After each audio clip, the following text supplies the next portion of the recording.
이 자리에 나와 예배한 우리 모든 성도님들 한 분 한 분이 하나님 말씀에 청종하시고 순종하셔서 끝까지 하나님 말씀 앞에서 진실하게 반응하는 신자가 되시기를 주님의 이름으로 축원합니다. 아멘. 한 주 좀 쉬었습니다. 보고 싶었나요? 네. 저도 보고 싶었어요. 한 주 하나님의 은혜로 잘 나았고 또 생각하지 않았던 휴식을 좀 취해서 저한테 또 위로가 되는 시간이었습니다. 여러분, 제가 신앙생활을 해보고 또 살아보니까 또 여러 성도들을 보고 또 세상 사람들을 보니까 하나같이 발견하는 한 모습이 있는데 사람이 교만해질 때가 있다라는 거예요. 여러분도 평생 살아오시면서 저는 항상 겸손했습니다 라는 분이 계십니까? 살다 보면은 겸손할 때도 있죠. 근데 대부분이 교만하고 또 나밖에 모르는 자기 우월감에 빠져 있을 때가 많이 있다는 거예요.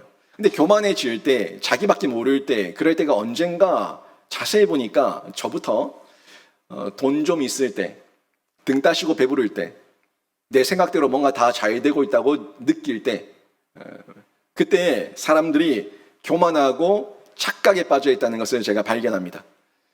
모든 게 세상의 중심이 내가 되어 있고 나 중심으로 사람을 보고 나 중심으로 사람을 판단하고 나 중심으로 모든 것을 정죄하고 결정을 내리고 모든 게 나 중심이에요.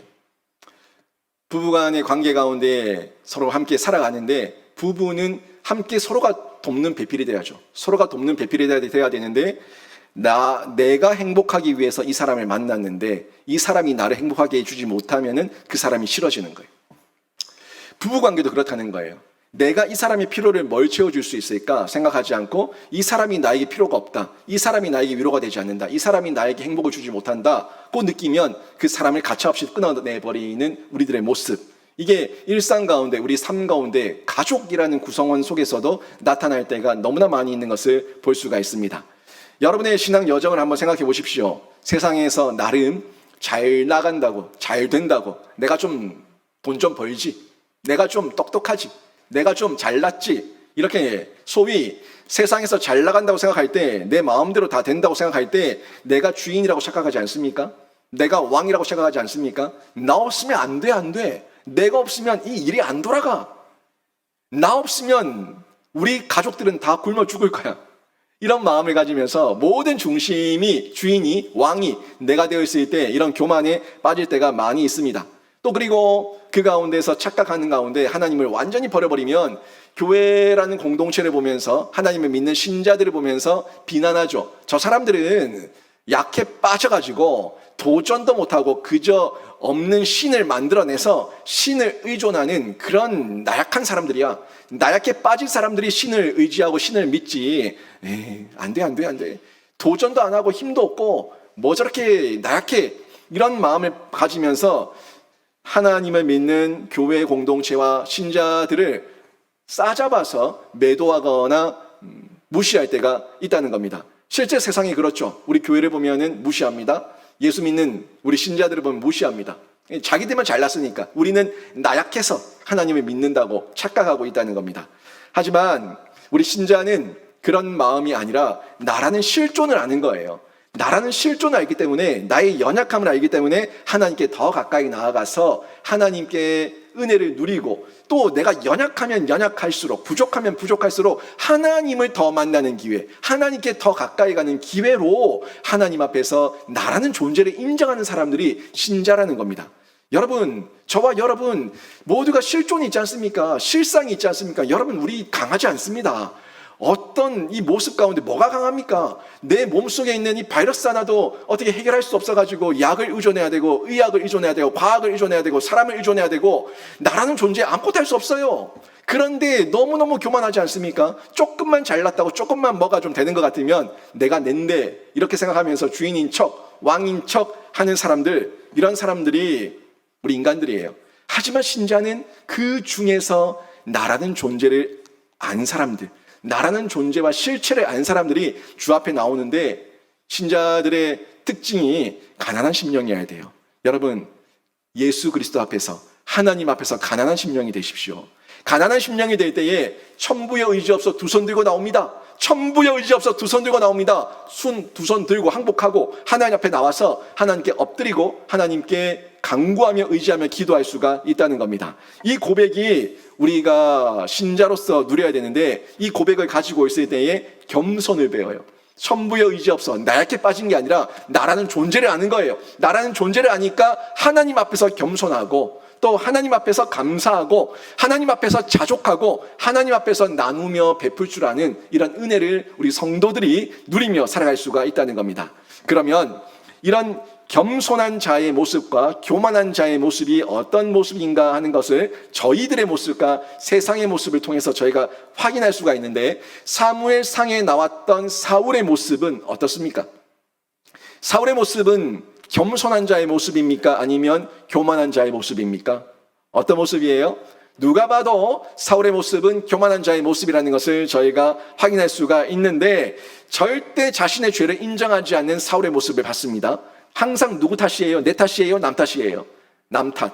항상 남 탓을 하면서 남에게 떠넘기는 사울의 모습을 볼 수가 있고, 하나님을 의지하지 않고 세상의 방법을 의지하면서 세상의 지푸라기를 가득 모아가지고 그 세상의 지푸라기 붙들고 살아보려고 발버둥 치다가 결국에는 침몰하고 있는 이 사울의 모습을 저희가 발견할 수가 있습니다. 거기다가 사울의 모습을 보니까 하나님을 믿는다는 이 껍데기, 이 흉내를 내면서 하나님의 이름까지 이용해버리고 했었던 사울의 종교적 기회주의를 저희가 발견하지 않습니까? 그러니까 하나님 앞에서 자신의 월권, 자신의 권한이 없음에도 불구하고 월권에서 번제를 드리는 죄를 범하고, 자격도 없는 사람에게 에봇을 입혀가지고 하나님의 음성을 들으려고 하는 그런 교만한 행동을 하고, 또 하나님 앞에서 하나님을 이용하려는 그런 마음이 있으니까 법궤를 가지고 와서 전쟁터를 끌어들이려고 하는 이런 모습이 여전히 사울에게 계속해서 반복적으로 드러나고 있는 것을 저희가 확인할 수가 있다는 겁니다. 여러분, 거기다가 지지난주에 저희가 봤었던 사무엘상 14장 47절 말씀을 보세요. 제가 사무엘상 14장 47절 말씀을 얘기하면서 사울이, 다윗도 아니고 사울이 가는 곳마다 이겼다고 얘기를 했습니다. 그 말씀이 성경에 나와 있는데, 왜 사울이 가는 곳마다 이겼는가 하는 부분을 제가 설명을 드렸어요.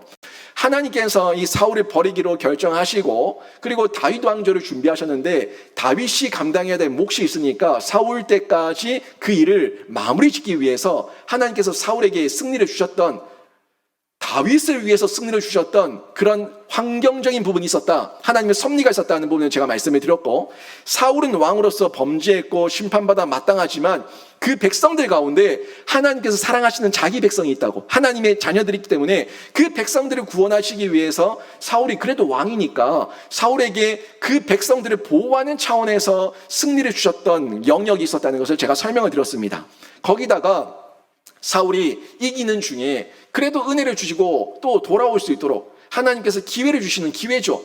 회개하고 반성하고 뉘우치고 돌아올 수 있도록 기회 주시는 은혜를 허락하셨던 거예요. 돌아오면은 사는데 그 승리를 맛보면 맛볼수록 사울은 하나님께 돌아오지 않습니다. 승리를 맛보면 맛볼수록 점점 더 떠내려가서 하나님 앞에서 죄를 범하는, 교만한 모습을 범하는 사울을 볼 수가 있었다고 제가 말씀을 드렸습니다. 그리고 나서 15장이 들어온 거예요. 14장 마지막 절과 15장 1절 이 사이에 시간의 공백이 있어요. 지금 저희는 14장 52절에서 15장 1절로 그냥 뛰어넘으니까 바로 이어지는 시간 같지만 그렇지 않습니다. 역사의 배경 속에서 보면은 이 시간은 23년이라는 시간이 지났어요. 14장 52절에서 15장 1절까지 이 시간 사이에 틈이 있는데 23년이 지나서 사울 앞에 사무엘이 다시 등장하고 하나님의 음성을 전달하는 메시지를 지금 15장에서 전해주고 있는 겁니다. 이 교만해져 있는 사울에게 또 한 번 하나님께서 은혜를 주시고 또 책망하시고 정죄하시고 또 그에게 깨달을 바를 전해주지만 여전히 깨닫지 못하는 사울의 모습을 볼 수가 있어요. 15장에서 가장 핵심적인 성경 구절이 어디냐라고 찾는다면 15장 22절 말씀인데, 22절 말씀, 이 말씀 여러분 잘 아는 말씀입니다. 한번 같이 한번 읽어볼까요? 같이 읽습니다. 시작. 순종이 제사보다 낫고 나으니. 아멘. 여기 순종이 제사보다 낫다, 이 말씀 여러분 많이 들으셨죠? 많이 듣고 또 여러분도 생각하셨던 말씀인데, 이 말씀이 여기 나옵니다. 교만해져 있는 사울에게, 껍데기만 흉내내고 있는 사울에게 또다시 23년 만에 등장한 사무엘이 하나님의 음성을 전하는데 그때 사울에게 했던 말, 순종이 제사보다 낫고 듣는 것이 순양의 기름보다 낫다고 얘기하는 이 말씀인데요. 여러분, 지금 이 말씀은요, 돌려서 불순종하고 있는 사울의 그 내용을 책망하면서 가르치고 있는 내용이에요. 가르친다, 책망한다는 것은 기회 주시는 거예요. 제가 계속 얘기했지만 그냥 마음에 안 들면 죽여버리죠. 그냥 마음에 안 들면 쫓아내버리죠. 그냥 마음에 안 들면 나가라 하면 되지 않습니까? 그런데 나가라고 하지 않고 죽이지 않고 그대로 남겨두면서 계속해서 이 이야기를 전달하는 메시지는 그래도 한 번만 더 들어봐라, 한 번만 더 듣고 주께로 돌아와라 하는 하나님의 은혜 주심이고 기회 주심이에요. 그러면 이렇게까지 반복적으로 반복된 실패, 반복된 실수 가운데 그럼에도 사랑하셔서 돌아오라는 메시지를 전달하는 이 음성을 사울이 진짜로 하나님 말씀 앞에서 청종하고 들었다면 어떻게 해야 됩니까? 돌아와야 됩니까? 아니면은 거기서 멈춰서 또 내려가야 됩니까? 돌아와야 되는 거예요. 돌아와야 되는 거예요. 그런데 사울은 여전히 교만 가운데 있는 모습을 볼 수가 있다는 거예요. 그러면 사울의 모습은 이런데 여러분의 모습은 어떻습니까? 여러분이 이 자리에 또 앉아서 말씀을 듣는 거는 또 하나님의 말씀을 듣게 하시는 하나님의 기회 주심이고 하나님의 은혜인데, 여러분은 하나님의 말씀을 계속해서 듣는 중에 순종의 삶을 살고 계십니까? 아니면 불순종의 삶을 살고 계십니까?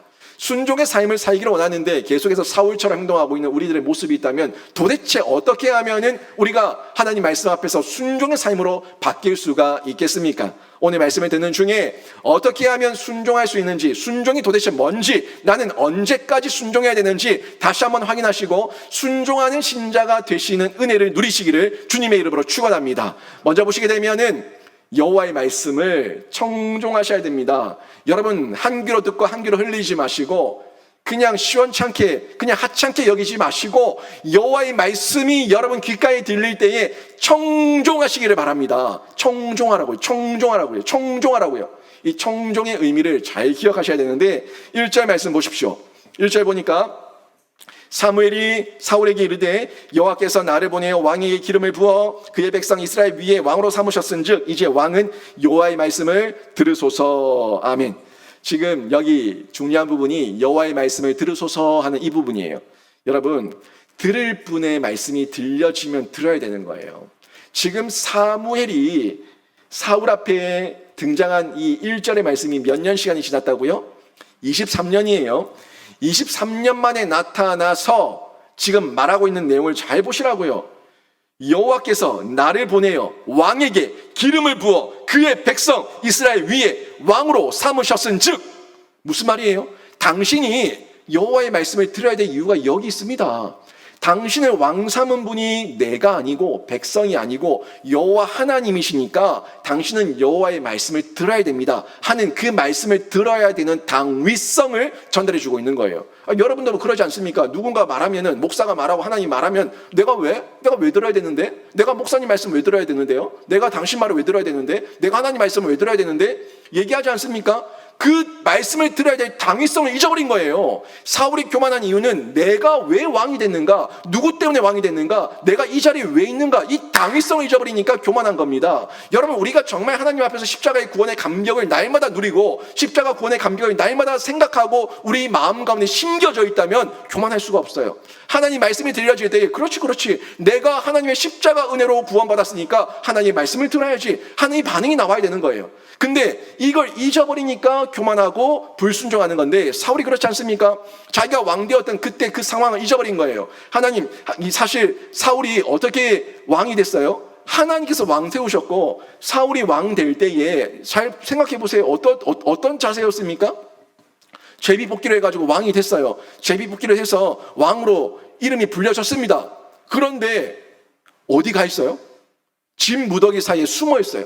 집 무더기 사이에 숨어서 나오지도 못하고 얼굴을 내미지도 못하고 부끄러워서, 거기다가 자신의 지파가 베냐민 지파야.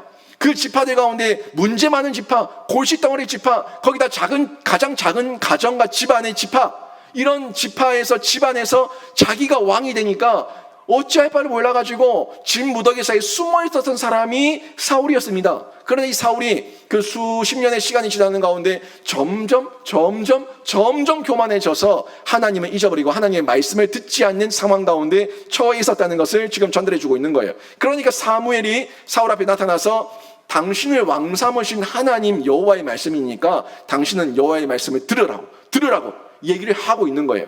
실제 15장의 말씀을 보면은 이 듣는다라는 동사가 여러 번 나오는데 이 듣는다라는 동사가 7번 나오는 것을 볼 수가 있습니다.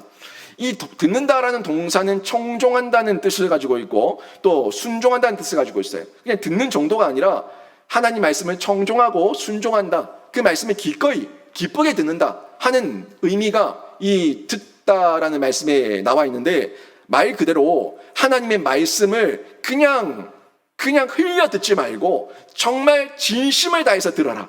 정말 기꺼이 들어라. 기쁘게 들어라. 그리고 따라라. 요 얘기가 이 듣는다라는 그 명령어 속에 들어라 하는 명령 속에 포함되어 있는 내용이라는 겁니다. 1절에 나오지 않았습니까? 1절 마지막 부분에 여호와의 말씀을 들으소서. 여호와의 말씀을 들으소서라고 말하고 있는데 이 성경을 원어로 그대로 직역하게 되면 여호와의 말씀들의 소리를 들으소서라고 이렇게 번역할 수 있어요. 그러니까 한 단어, 한 말이 아니라 하나님께서 당신에게 전달하는 다양한 메시지, 여러 가지 말씀과 명령들을 종합적으로 당신이 들으라고, 당신 마음대로 행동하지 말고 전체적으로 이 나라를 다스리고 통치하는 모든 지도와 지혜와 지식을 하나님의 말씀을 통해서 들으라고 얘기하고 있는 거예요. 그것도 이 말씀을 듣는 게 그냥 어렴풋하게 대략적으로 마음에서 생각하는 생각의 상상 정도가 아니라 내 귀에 정확하게 들려주는 말씀, 정확하게 들려진 하나님의 메시지, 이 말씀을 듣고 행동할 것을 요청하고 있는 겁니다. 순종은요, 결국에 내가 들은 대로 행동하는 거예요. 하나님께서 말씀하신 대로 듣는 거예요. 듣고 내가 행동하는 거예요. 그래서 순종은요, 선택의 문제가 아닙니다. 선택의 문제도 아니고 당연히 따라야 되는 거고요. 합리적이냐 비합리적이냐 이걸 따지는 문제도 아니에요. 합리적이냐 비합리적이냐 이건 내 생각을 내가 투영해서 내가 판단할 것이 아니라 그냥 하나님의 말씀이니까 듣는 거예요. 여호와의 말씀이니까 듣는 거예요. 여러분이 하나님의 말씀, 이 성경 말씀을 들을 때에 여러분이 듣고 싶은 말씀이 있습니다. 취사 선택해서 듣고 싶은 말씀이 있지만 저는 여러분에게 뭐라고 얘기합니까? 1189장 이 모든 성경이 다 하나님의 말씀이니까 내 마음에 듣고 싶은 말씀만 듣지 말고 모든 말씀을 다 들으라고 얘기하지 않습니까? 이게 하나님의 말씀이에요. 하나님 말씀은 내가 선택하는 게 아니라 내가 보기에 합리적이면 받고 내가 보기에 비합리적이면 안 듣고 그런 정도가 아니라 그냥 선택하는 게 아니라 그냥 듣는 거예요. 그냥 무조건 하나님의 말씀이니까 듣는 것인데 이 자세로 들을 것을 지금 사무엘이 사울에게 요청하고 있는 겁니다. 그 순종의 모델이 있어요. 그 순종의 모델은 예수 그리스도입니다. 예수 그리스도를 통해 가지고 우리가 어떻게 순종해야 되는가 하는 부분을 발견할 수가 있는데 예수님은요 100% 하나님이시고요 100% 인간이에요. 100% 인간이고 100% 하나님이시기 때문에 우리와 같은 감정을 가지고 있고 또 이성과 자유의지가 있다는 거예요. 아니 예수님은 하나님이시니까 당연히 지킬 수 있죠. 그렇게 생각하시면 안 돼요. 예수님은 100% 하나님이시지만 100% 인간이시기 때문에 아픔도 있었고요. 슬픔도 있었고요. 고통도 있었고요. 감정이 있었다고요. 그래서 마가복음 14장 36절에 보면은 예수님께서 십자가를 지시기 전에 겟세마네 동산에서 기도를 하시는데 그 눈물과 땀방울이 핏방울이 될 만큼 그렇게 간절하게 기도하셨어요. 너무너무 그 힘든 십자가를 아시니까 십자가의 고통과 십자가의 수치와 십자가의 모멸감과 십자가의 고통, 아픔 그 모든 역경을 아시니까 뭐라고 기도하셨어요? 제가 기꺼이 감당하겠습니다. 그렇게 기도하지 않았습니다. 예수님께서 기도하실 때는 하나님 할 수만 있거든 이 잔을 내게서 지나가게 하옵소서. 하나님 할 수만 있거든 이 잔, 십자가의 잔을 받기가 너무너무 힘드니까 이 잔을 제게서 지나가게 해 주시옵소서. 이렇게 기도했어요. 예수님도 아셨던 겁니다. 고통스러웠고 힘드셨고 눈물 흘리셨고 너무너무 힘들었어요. 그런데 마지막에서 그 순종하는 예수님의 기도를 볼 수가 있는데 뭐라고 기도합니까? 나의 원대로 마시옵고 아버지의 원대로 하옵소서. 이렇게 기도하셨어요. 제가 너무너무 힘듭니다. 고통스럽습니다. 그렇지만 제 생각대로 제 원대로 하지 마시고 아버지께서 원하시는 대로 되기를 원합니다. 하는 기도를 할 수가 있었는데 이게 순종이에요. 순종하기 위해서는요, 내 생각이 있습니다. 없는 게 아니에요. 로봇가 아닌데 왜 생각이 없습니까? 왜 감정이 없습니까? 있죠. 있는데 순종은요, 내 감정을 버리는 거예요. 순종은요, 내 생각과 내 사상과 나의 논리를 버리는 거예요. 나의 주장을 버리는 거예요. 그게 자기 부인이고 자기 십자가라는 겁니다. 그렇게 하나님께서 말씀하실 때에 예수님께서 그 말씀 앞에 철저하게 순종했던 것처럼 순종할 것을 요청하고 있는 게 청종하는, 듣는 자세라는 겁니다. 사울은요, 그런데 너무 잘났습니다. 너무 잘나고 너무 똑똑하고 너무 순종하기가 죽기보다 어려운 거예요. 너무 내가 똑똑하고 잘나니까 하나님 말씀을 아는데 못하겠다는 거예요. 제가 그런 성도들을 가끔 봅니다. 얘기를 해보면은 안 돼요. 이러면 됩니까? 안 되지 않습니까? 하나님께서 그러면 안 된다고 말씀하지 않았습니까? 그 신앙의 양심이 뭐라고 얘기합니까? 얘기하면 이러면 안 되는 거예요. 안 돼요. 아는데 못한다는 거예요. 아는데 안 됩니다. 아는데 못하겠습니다. 아는데 죽기보다 싫습니다. 그냥 하나님 말씀에 순종하라는 거 알겠는데, 이렇게 하라는 거 알겠는데 제가 못하겠으니까 그냥 저를 차라리 죽이세요. 그거는요, 떼쓰는 거예요. 정말 천부의 의지 없어 두 손 들고 나옵니다. 이 자세가 아직 안 된 겁니다.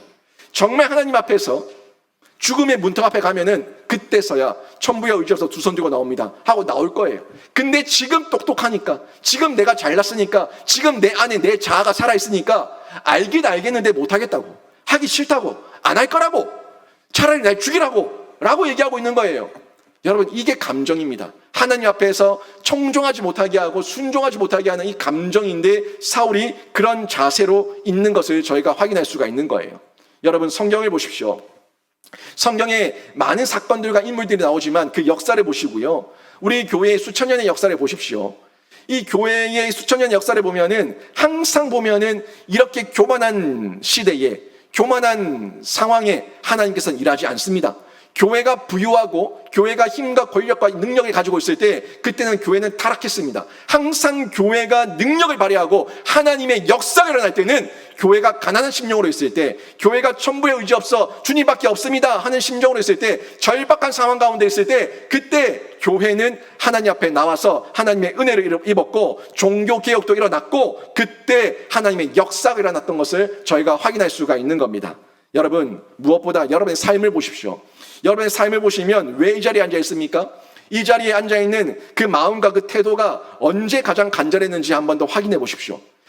그냥 마당만 밟고 가는 것은 껍데기고요, 마당만 밟고 가는 것이 아니라 내 마음 가운데 진실했던 마음, 정말 눈물 콧물 쏟으면서 하나님 앞에서 울면서 회개하며 기도했었던 마음, 그때가 언제라는 거예요.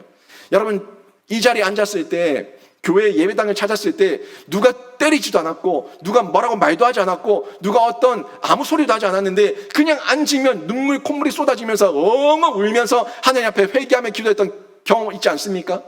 그런 경험은요, 가난한 심령일 때 가능한 거예요.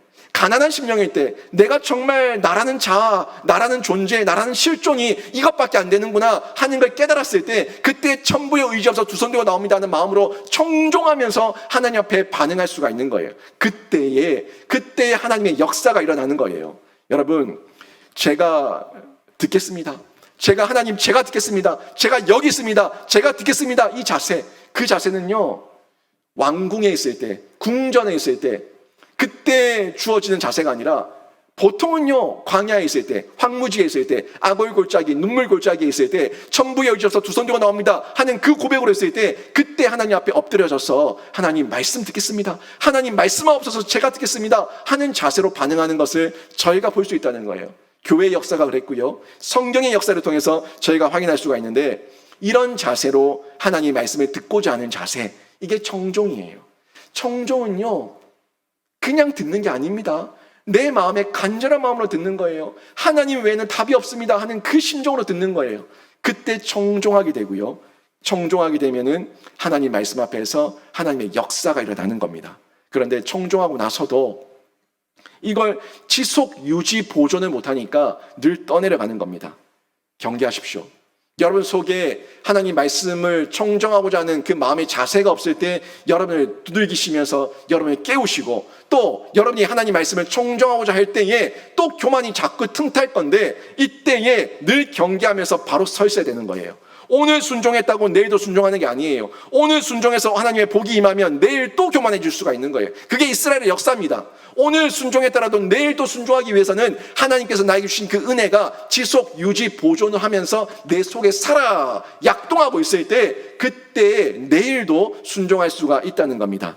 여러분, 날마다 두렵고 떨림으로 하나님 말씀 앞에서 청종을 배우고 청종의 마음으로 여러분 마음 자세를 한 번 더 점검하시기를 바랍니다. 그리고 청종하시고 끝까지 순종하셔서 하나님의 복을 받는 귀한 신자가 되시기를 주님의 이름으로 축원합니다. 여호와의 말씀은 이렇게 청종하고 난 이후에 명령 앞에 우리가 순종하게 되는데, 말씀은 명령이에요. 제가 말씀드렸죠? 순종한다는 거는 누가 그 말을 했느냐, 누가 나에게 이 말씀을 주셨느냐 하는 그 상대를 알고 그 당위성을 알고 그 앞에 순종하는 거라고. 이 순종이 그런 거라고 얘기했는데, 여러분 복종과 순종을 구분하세요. 복종은요, 명령이기 때문에 마지못해서 하는 게 복종이에요. 어쩔 수 없이 하는 게 복종이에요. 입이 툭 튀어나와도 어쩔 수 없이 강압적으로 해야 되는 게 복종이에요. 그런데 순종은요, 내가 해야 된다는 걸 내가 알고 내가 귀담아 듣고 청종하고 그리고 내가 기꺼이 하는 게 순종이에요. 내가 자발적으로 하는 게 순종이에요. 내가 자원해서 하는 게 순종이에요. 내가 해야 된다는 걸 당연히 그 당위성을 알기 때문에 내가 기꺼이 해야 된다는 걸 알고 하는 게 순종이에요. 그럼 순종과 복종이 어떤 차이인지 알겠는데, 여러분 말씀, 하나님 명령, 하나님 말씀은요 결국 이루어지게 돼 있습니다. 하나님 말씀 앞에 복종하는 사람이 있는가 하면은 순종하는 사람이 있어요. 저는 여러분이 복종하는 신자가 되지 말고 순종하는 신자가 되기를 주님의 이름으로 축원합니다. 복종하면요, 복종하니까 주의를 지키고 하나님 앞에 헌신하고 뭔가를 합니다. 그거는 경건의 모양이에요. 그것도 귀한 거지만 저는 경건의 모양에 멈추지 않기를 경건의 모양에 멈추는 걸 원하지 않습니다. 경건의 모양 다음에 경건의 능력이 순종을 통해서 나타나는데, 여러분이 복종이라고 하는 경건의 모양을 갖췄다면 이제 더 나가셔가지고 순종이라고 하는 경건의 능력을 갖추셔서 경건의 아름다운 열매를 맺는 신자가 되시기를 바랍니다. 이걸 보셔야 되는데, 그때 이 명령을 지킬 때에 자기 부인과 자기 십자가를 져야 되는 거예요. 자기 부인과 자기 십자가. 명령이니까 복종할 때도 내가 나를 비워야 되는 게 있겠지만, 기꺼이 순종할 때도 내가 내 마음의 우선순위를 바꾸면서 내가 기꺼이 하기 위한 그 자기 부인과 자기 십자가가 필요하다는 겁니다.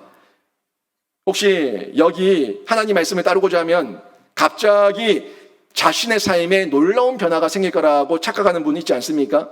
하나님을 믿기로 했습니다. 교회 예배당에 나왔습니다. 주일 예배를 한번 드렸습니다. 그렇게 되면 내가 하나님의 자녀가 되니까 놀라운 변화가 일어나겠죠? 착각하지 마세요. 그런 변화는 일어나지 않습니다. 내가 하나님 말씀을 청종하고 순종하기로 결단했다면, 그러면 여러분의 자기 십자가, 자기 부인이 있을 때 그때 변화가 일어나는 거예요. 이 명령에 순종하는 모습, 그 모습이 변화인데, 이 변화는요 그냥 일어나는 게 아니라고요. 그냥 갑자기 되는 게 아니라고요. 정말 나라는 존재가 깎이고, 나라는 존재가 의지적으로 결단하고, 나라는 존재가 하나님 앞에서 나를 비우고 나를 꺾는 이런 변화를 내 안에서 먼저 일어날 때에 실제적인 변화가 일어나고 기적이 일어나는 거예요. 제가 기적 얘기할 때 진짜 기적은 여러분이 바뀌는 게 기적입니다.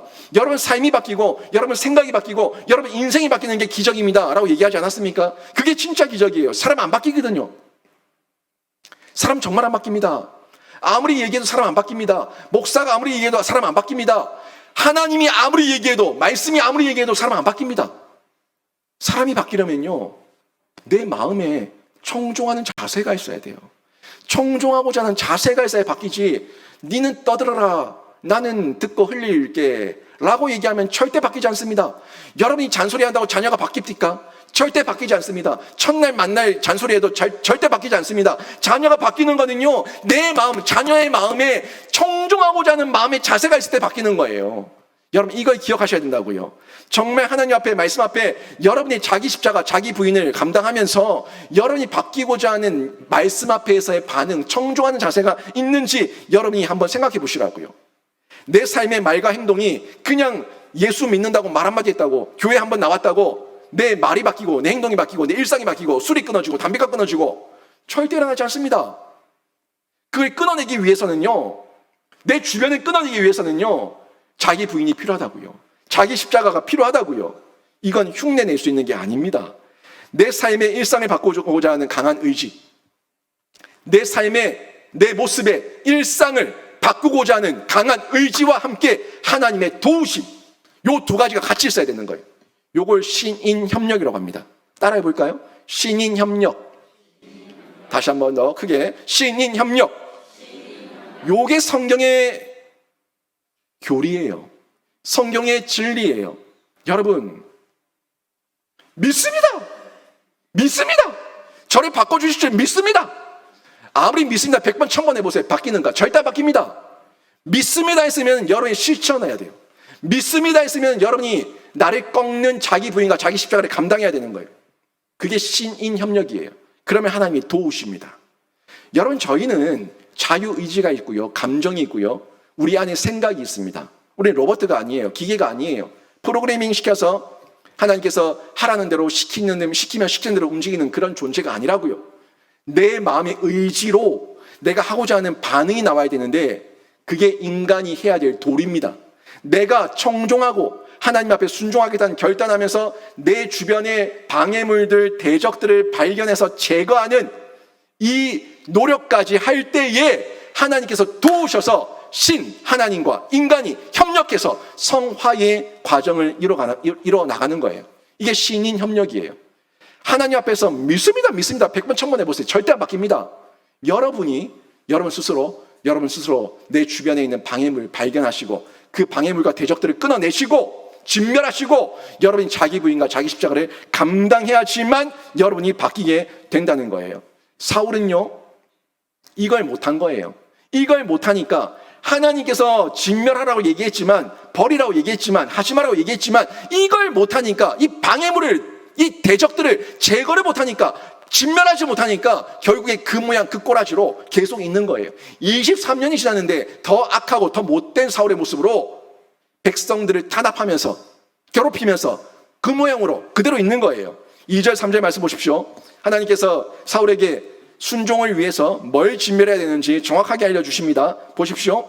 만군의 여호와께서 이같이 말씀하시기를 아말렉이 이스라엘에게 행한 일, 곧 애굽에서 나올 때에 길에서 대적한 일로 내가 그들을 벌하노니 지금 가서 아말렉을 쳐서 그들의 모든 소유를 남기지 말고 진멸하되 남녀와 소아와 젖먹는 아이와 우양과 낙타와 나귀를 죽이라 하셨나이다 하니. 아멘. 지금 진멸할 거를 알려주고 있죠. 뭘 진멸하라고 얘기합니까? 뭘요? 아말렉을 진멸하러 얘기하고 있어요. 근데요, 지금 사울은요, 어디에 꽂혀 있냐면 블레셋에 꽂혀 있거든요. 블레셋에 꽂혀 있어요. 지금 여러분들 생각하기에 이스라엘의 가장 큰 대적 중에 하나가 블레셋인데 조금 전까지도 블레셋과 싸우고 있었는데 왜 지금 와서 갑자기 블레셋을 진멸하지 않고 아말렉을 진멸하라고 하지? 하는 생각이 들 수 있을 거예요. 그래도 내가 지금 블레셋을 먼저 죽이고 싶지만 하나님께서 블레셋 죽이는 거 잠시 멈추고 아말렉을 진멸해 라고 하면 아말렉을 진멸하는 게 옳은 거예요. 토달지 마세요. 그냥 옳은 거예요. 이게 하나님께서 보시고자 하는 의도입니다. 지금 왜 아말렉이지? 하는 그 생각은 접어두고 하나님께서 아말렉, 네 알겠습니다, 아멘 하고 가는 거예요. 그게 지금 사울에게 요청하는 바고 사울이 진짜 진멸해야 될 대상이었어요. 그리고 보세요. 지금 뭐라고 얘기합니까? 지금 모든 것을 다 죽이라고 얘기합니다. 하나도 남김없이 모두 다 진멸하라. 남녀, 노소, 젖먹는 아이 할 것 없이 하나도 남김없이 다 진멸하라고 얘기하고 있어요. 하나님께서 의도가 여기 남아있는 거, 여기 들어있는 겁니다. 내 생각이 먼저인데 내가 생각한 거 먼저 하는 것쯤이야. 블레셋을 먼저 죽이든 아말렉을 먼저 죽이든 그게 중요해? 이게 문제예요. 하나님의 의도는요, 결국 뭘 보고자 하는 거냐면 사울의 중심을 보고자 하는 거고 우리 인간의 중심을 보고자 하는 겁니다. 이 아말렉 같은 경우는 하나님께서 갑자기 들먹이는 게 아니라 출애굽대로 돌아갑니다. 출애굽 때에 이스라엘 민족이 광야에 있을 때 굉장히 어려운 시간이었죠. 뭐 아무것도 없고 그냥 척박한 땅을 걸으면서 하나님만 바라보며 행군하고 있을 때, 그때 제일 먼저 이스라엘을 괴롭혔던 민족이 아말렉이었어요. 그것도 비열하게 여자들과 노약자들과 아이들과 진의 맨 끝, 행군 맨 끝 부분 뒤에서 습격하는 이런 비열한 방식으로 이스라엘을 약탈해 나갔던 민족이 아말렉이라는 민족이에요. 그래서 하나님께서 신명기 25장 17절에서도 이 아말렉에 대해서 분명히 말씀하셨어요. 너희는 애굽에서 나오는 길에 아말렉이 내게 행한 일을 기억하라. 이 말씀을 남기셨어요. 근데 아말렉을 기억하라는 얘기는 아말렉을 진멸하라는 얘기였는데, 그동안 블레셋의 마음 뺏겨서 또 다른 이방 민족의 마음 뺏겨서 이스라엘이 그걸 못하고 있었죠. 그러니까 하나님께서 그 모든 마음과 분주함들을 정리하고 너희들이 먼저 진멸해야 될 대상이 아말렉이다 라고 얘기하고 알려주고 있는 겁니다. 그래서 이 부분에서 진멸하되 남녀노소 젖먹는 아이 할 것 없이 하나도 남김없이 다 진멸하라고 얘기하고 있는데, 여기서 또 인간의 생각이 뜬다는 거예요. 왜 다 진멸합니까? 아니 왜 다 진멸해야 돼요? 지금 이 사람들을 잡아서 노예 삼으면 그 노동력이 얼마인데, 거기다가 소, 양, 낙타, 나귀 이 많은 짐승들을 가지고 와서 우리의 재물 삼으면 그 전리품들의 수확과 그 전리품들에 대한 재산상의 이익이 얼마인데 이걸 왜 진멸해야 됩니까? 또 그리고 젖먹이 아이들은 또 무슨 죄가 있어요? 왜 젖먹이 아이들까지 다 진멸하라고, 다 죽이라고 얘기하는 겁니까? 하나님 너무 무정한 거 아니에요? 하나님 너무 비효율적인 거 아니에요? 이건 경제 논리에 맞지 않아요 라는 여러 가지 생각들과 마음들이 틈탈 수가 있어요. 그게 진멸해야 될 대상이에요. 여러분 생각을 버리시라고요.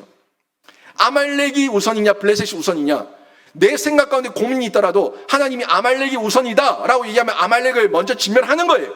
내 생각 가운데 이걸 취하면은 나한테 제사상의 이익이 있고 뭐가 좋고 노동력이 생기고 내 생각에 경제적인 계산기가 막 돌아가도 하나님께서 하나도 남김없이 다 진멸하라 라고 얘기하면 진멸하는 게 옳은 거예요.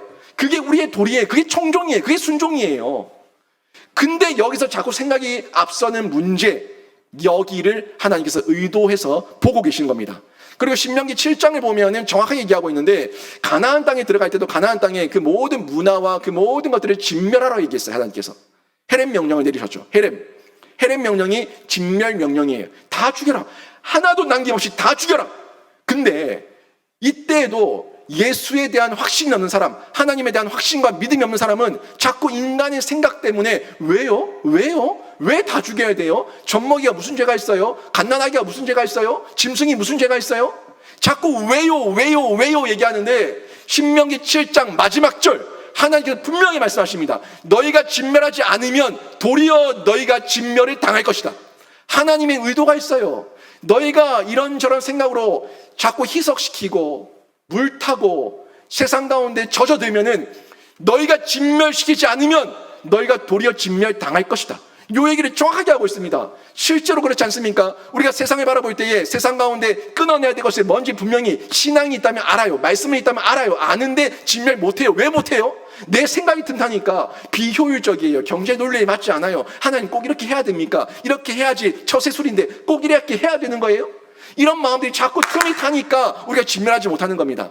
여러분 주변 가운데 끊어내야 될 친구들, 술 친구들, 만나서 도움 안 되는 친구들, 여러분이 죄짓게 하는 친구들, 그런 주변 사람들이 있는 거 뻔히 알지 않습니까? 근데 왜 만나요?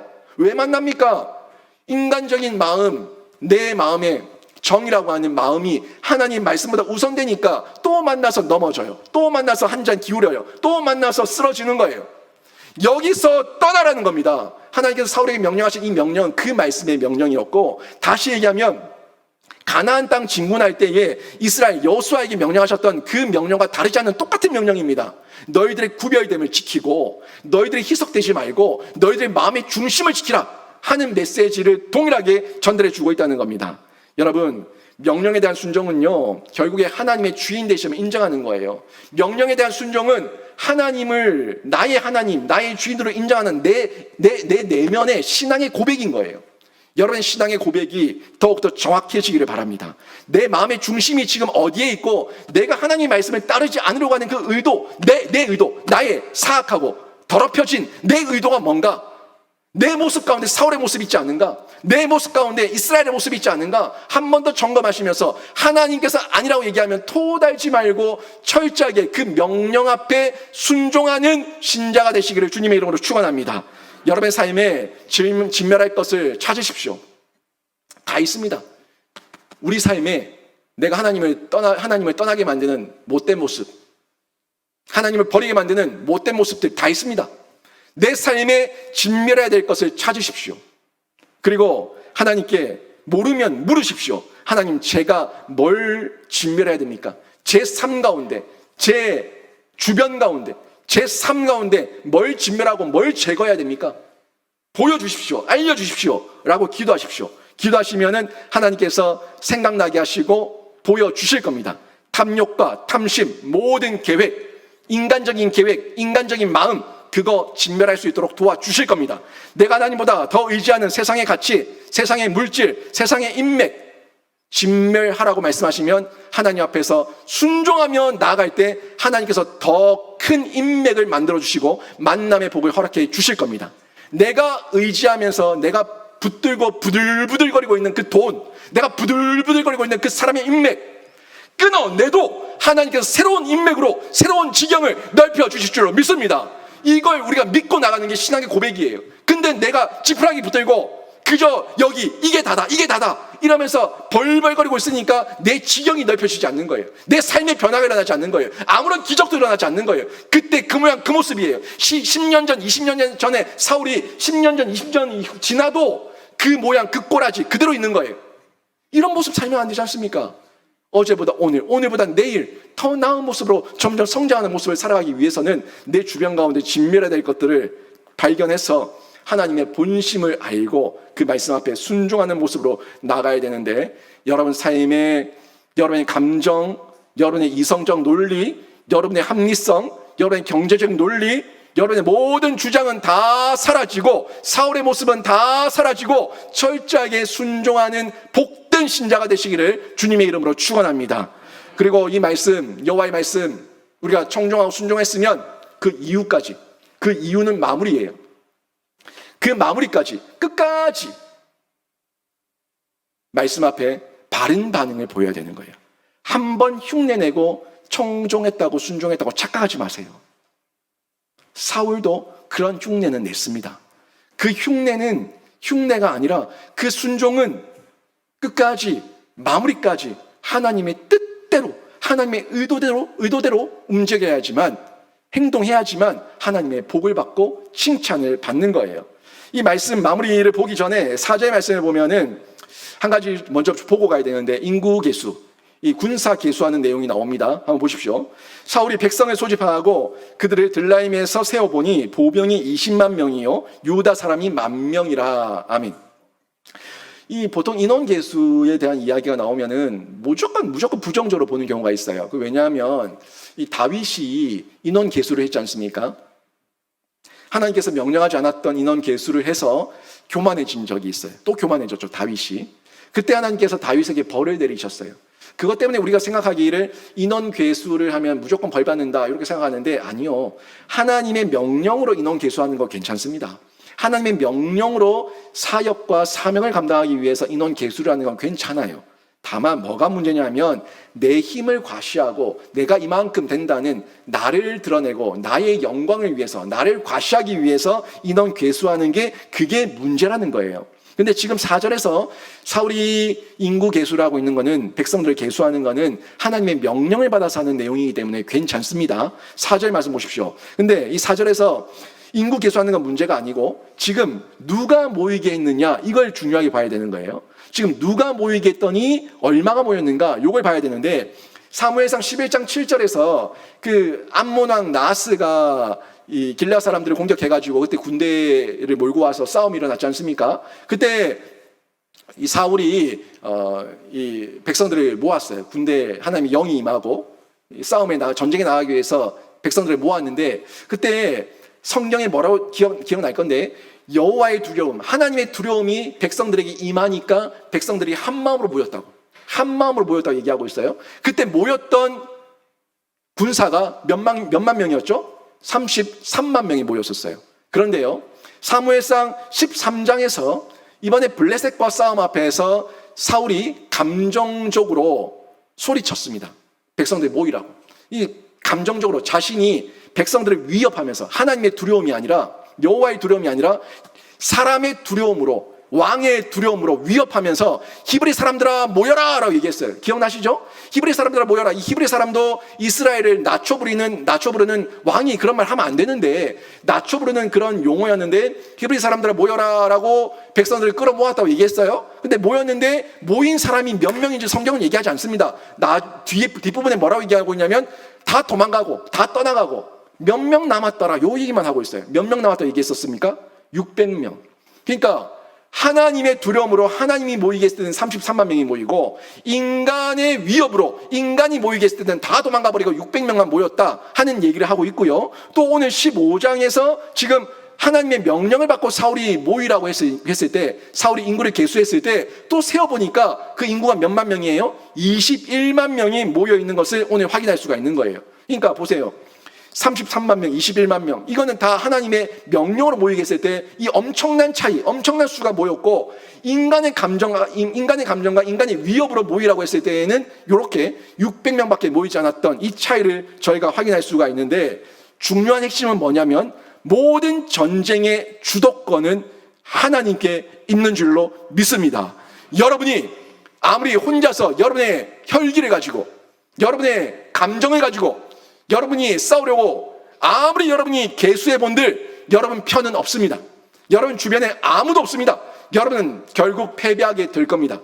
하지만 여호와의 두려움이 여러분에게 임하고 여호와의 말씀이 여러분에게 임해서 싸움의 주도권, 내 삶의, 내 인생의 주도권, 그 싸움의 영적 주도권이 하나님께 있음을 믿고 여러분이 싸우러 나갈 때에 여러분 곁에 하나님께서 영적 동력자들을 붙여주실 줄로 믿습니다. 여러분 혼자 계시지 마세요. 왜 혼자서 골방에 들어가가지고, 그거는 여러분 영적으로 하나님께 마음 주셨을 때 골방에 들어 기도하는 건 괜찮은데, 혼자 동굴 속에 들어가서 혼자서 인생 타령하지 말라고요. 하나님 앞에 나오셔서 기도하세요. 함께 기도하세요. 교회 공동체 안에서 기도하십시오. 여러분 도울 수 있는 동력자들이 교회에 있고, 목회자가 있고, 우리 성도들이 있습니다. 함께 기도할 때 여러분이 힘을 얻게 되고, 위로를 얻게 되고, 격려를 얻게 되고, 다시 한번 힘을 얻어서 승리하게 될 텐데, 이 싸움의 주도권을 여러분이 쥐지 말고 하나님께 맡기시라고요. 하나님 말씀, 하나님의 명령, 하나님의 도우심 가운데 나가면, 싸우면 이길 수가 있는 거예요. 그런데요, 이렇게 잘 시작했던 싸움이었는데 사울은 흉내내는 자였기 때문에 끝까지가 안 돼. 여러분, 흉내는 끝까지가 안 됩니다. 결국은 자기 본심이 드러나게 돼 있어요. 사람 몰라요. 사람 하루 이틀 봐서 몰라요. 정말 저 사람의 본심이 뭔가는 지나봐야 알아요. 끝까지 가봐야 알아요. 그 사람의 본심이, 사울이 지금 어떤 본심이었는가 오늘 본문에서 드러나는 것을 볼 수가 있는데, 5절에서 8절 말씀을 보십시오. 여기까지는 흉내내는 모습들이 괜찮습니다. 보세요. 사울이 아말렉 성에 이르러 골짜기에 복병시키니라. 사울이 겐 사람에게 이르되 아말렉 사람 중에서 떠나가라. 그들과 함께 너희를 멸하게 될까 하노라. 이스라엘 모든 자손이 애굽에서 올라올 때에 너희가 그들을 선대하였느니라. 이에 겐 사람이 아말렉 사람 중에서 떠나니라. 사울이 하윌라에서부터 애굽 왕 술에 이르기까지 아말렉 사람을 치고 아말렉 사람의 왕 아각을 사로잡고 칼날로 그의 모든 백성을 진멸하였으되. 여기까지만 보면은 사울이 굉장히 잘하고 있는 것 같아요. 사울이 출애굽 때에 이스라엘 민족에게 선대를 베풀었었던 겐 사람들까지 다 기억해가지고 겐 사람들을 다 탈출시킵니다. 겐 사람들은 죄가 없으니까 진멸 대상이 아니니까 다 도망 나가게 하고, 그리고는 이제 아말렉 사람들만 진멸시켜서 계속 싸우면서 그 사람들 쫓아가면서 싸우고 있는 거예요. 근데 여기까지만 보면은 겉으로는 하나님의 전쟁을 잘 수행하고 있는 것처럼 보여집니다. 그래서 겉으로 보기에는 대승을 거둔 것 같아요. 그런데 하나님의 전쟁은 그 다음이 중요하다고 말씀드렸죠. 그 마무리가 끝까지 잘 돼야 되는데 이 사울이 교만해지는 거예요. 또 껍데기, 겉으로 보니까 대승을 거둔 것 같고 자기가 유명해진 것 같고 자기가 대단해진 것처럼 느껴지니까 또 교만해지고 변질되어서 착각에 빠지고 만 겁니다. 그리고 자기 보기 좋을 대로 결정하고 하나님의 명령의 본질을 어기는 짓을 또 하게 되는 거예요. 9절 말씀 보십시오. 9절 말씀, 같이 한번 읽어보겠습니다. 같이 읽습니다. 시작. 사울과 백성이 아각과 그의 양과 소의 가장 좋은 것 또는 기름진 것과 어린 양과 모든 좋은 것은 남기고 진멸하기를 즐겨 아니하고 가치 없고 하찮은 것은 진멸하니라. 아멘. 보세요. 이 한 절에 사울의 본심이 그대로 다 드러나요. 그러니까 자기가 보기 좋아 보이는 것들은 다 남겨두고 또 왕도 살려뒀어. 이 아각이라는 왕을 살려뒀어요. 왜 살려뒀을까요? 내가 왕 잡았다. 자, 이 사울 왕이 이 왕을 생포했다. 나를 높여라. 요거 하려고 사울 왕 만세. 요 소리 듣고 싶어가지고 그 아각 왕을 진멸하지 않고 지금 살려두고 있는 거예요. 그래 보세요. 가치 없고 하찮은 것은 진멸하고 가치 없고 자기가 보기에 판단자가 기준이 자기가 됐어. 내가 보기에 좋아 보이면은 남겨두고 내가 보기에 하찮으면 다 죽이고 이렇게 사울이 지 맘대로 하고 있는 것을 확인할 수가 있습니다. 하나님께서 아말렉을 진멸하라고 했지 남겨둬서 끌고 오라고 명령한 적은 전혀 없는 것을 저희가 알고 있지 않습니까? 결국 왜 진멸하지 않았습니까?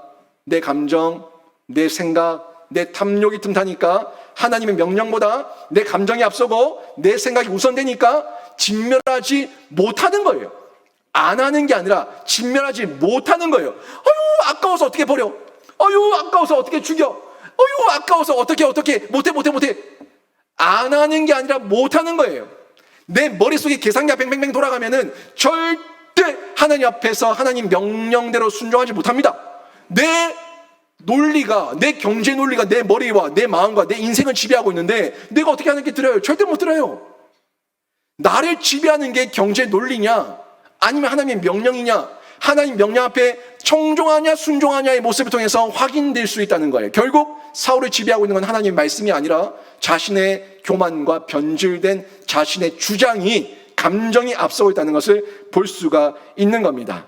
결국 이 적국의 왕 아각까지 생포해서 그대로 남겨두고 있는 것을 볼 수가 있는데 유혹의 방해물들이었어요. 사울에게는 그것들이 유혹의 방해물들이었어요. 그냥 봤을 때 평가하지 말고 값이 얼마인지 내가 평가하지 말고 그냥 명령만 순종해서 때려 죽이고 없애고 진멸하면 끝나는 건데 그걸 눈여겨보니까 육신의 정욕, 안목의 정욕, 이생의 자랑이 틈타는 거예요. 보암직하고 먹음직하고 지롭게 할 만큼 탐스럽게 보이는 거예요. 안 보면 되는데 보이니까 보고 상상을 하니까 거기에 빠져든 거예요. 여러분 이게 우리의 실상입니다. 이게 사울만 이럴 것 같아요. 우리도 그래요. 하나님 앞에 예물 드리기로 헌금을 작정하고 딱 준비해놨는데 그 헌금 계속 백날 쳐다보세요. 쳐다보면은 그 돈이 막 날개치고 내 머릿속으로 들어올 겁니다. 이걸 아까워서 어떻게 드려? 여러분 이거 제 경험이에요. 제가 직장 가서 대학 졸업하고 직장 가서 첫 직장에서 첫 월급을 받아서 그 월급을 하나님께 다 드렸거든요. 그걸 성경책에 꽂아놨는데 몇 번을 꺼내서 몇 번을 세본지 모릅니다. 반만 할까? 11조 10분의 2만 할까? 별 생각을 다 들어요. 여러분 그게 사람이에요. 그냥 드려버리면 다 잊혀져 버립니다. 하나님께 드려지고 나면은 더 이상 생각이 안 나요. 근데 내 손에 보일 때, 내 손에 쥐어져 있다고 생각할 때 그때 얼마나 그게 유혹이 됐는지 모릅니다. 사울의 모습이에요. 사울이 아각을 보고 사울이 그 양과 순양과 짐승들과 전리품들을 보고 그걸 묵상하니까 이 머릿속에서 계산이 떠나질 않으니까 죽이지 못하는 거예요. 진멸하지 못하는 거예요. 하나님 말씀에 순종하지 못하는 거예요. 여러분 우리의 실상 가운데 우리가 숨겨놓았던 이 모습들 끄집어내야 되지 않겠습니까? 여러분 안에 있는 숨겨놓은 영적 아각이 다 드러나서 하나님만 바라보고 그 아각을 진멸하는 은혜가 있기를 주님의 이름으로 축원합니다. 여러분 속에 있는 그 아각을 끄집어내시라고요. 여러분이 귀 보이고 좋아 보이고 여러분 속에 있는 모든 그 영적 아각을 끄집어내셔서 살려두지 마시고 진멸하시면 여러분이 진멸당하지 않고 여러분은 살게 될 줄로 믿습니다. 그걸 진멸하지 못하니까 내가 진멸당하는 거예요. 내가 먹히는 거예요. 내가 사탄 마귀의 노예가 되고 자식이 되고 종로로 타는 거예요. 진멸하면 되는 겁니다. 하나님 말씀에 순종하면 되는 거예요. 여러분, 왜 꼭 아각을 죽여야 해? 내 생각이잖아. 내 생각이잖아요. 하나님이 죽이라는 게 죽이는 거예요. 하나님 너무 비효율적이야. 하나님 너무 비상식적이야. 하나님 너무 비인간적이야. 그건 하나님께서 결정하실 부분이고 내가 하나님을 평가할 수 없습니다. 하나님의 뜻이 있습니다. 하나님의 계획이 있습니다. 나에게 기름 부으시고 나를 구원하신 분은 우리 하나님이시기 때문에 우리는 결코 하나님 앞에 토를 달 수가 없고 우리는 청종하고 순종해야 되는 그 자세가 우리의 자세인 줄로 믿습니다. 여러분 속에 남겨두라고 분명히 하나님은 진멸하라 말씀하셨는데 여러분 속에서 계속 남겨두라 얘기하는 그 사울의 거짓 소식에 속지 마시고 남겨두지 마시고 진멸하셔서 승리하는 신자가 되시기를 주님의 이름으로 축원합니다. 여러분, 순종이 제사보다 낫다는 건 바로 이거예요. 순종이 제사보다 낫다는 것은 흉내내는 예배보다 여러분이 끝까지 순종하면서 끝까지 내 마음 지키는 이 마음 지킴, 이 말씀을 순종이 제사보다 낫다고 하나님께서 전달해주고 있는 거예요. 끝까지 순종하셔서 마음 지키십시오. 그리고 결정하십시오. 나는 진멸할 것인가? 나는 남겨둘 것인가? 이 고민 속에서 더 이상 고민하지 마시고 하나님 앞에 진멸할 것을 결단하고 청종하고 순종하고 따르고 행동하고 실천하는 신자로 승리하시고 하나님의 복을 많이 받아 누리시기를 주님의 이름으로 축원합니다. 오늘 말씀 정리하면 청종하면은 순종합니다. 그냥 흘려들으면 순종하지 못하지만 그냥 흘려들으면 또 그 짓 하고 있지만 청종하면은 그 짓을 버리고 하나님 앞에 순종하게 될 줄로 믿습니다. 또 명령이니까 순종해야 되는데 저는 여러분이 복종이 아니라 순종하셔서 경건의 모양과 함께 경건의 능력을 두루 갖춘 신자가 되시기를 바라고요. 또 직면할 것을 봤을 때 계산하지 마시고 완전하게 진멸하셔서 순종 끝까지 마무리까지 온전하게 순종하셔서 큰 방해물 진멸하시고 큰 구원의 승리를 맛보고 그 소식을 이웃과 우리 주변 사람들에게 전달하는 생명사역자로 쓰임받으시기를 주님의 이름으로 축원합니다. 아멘.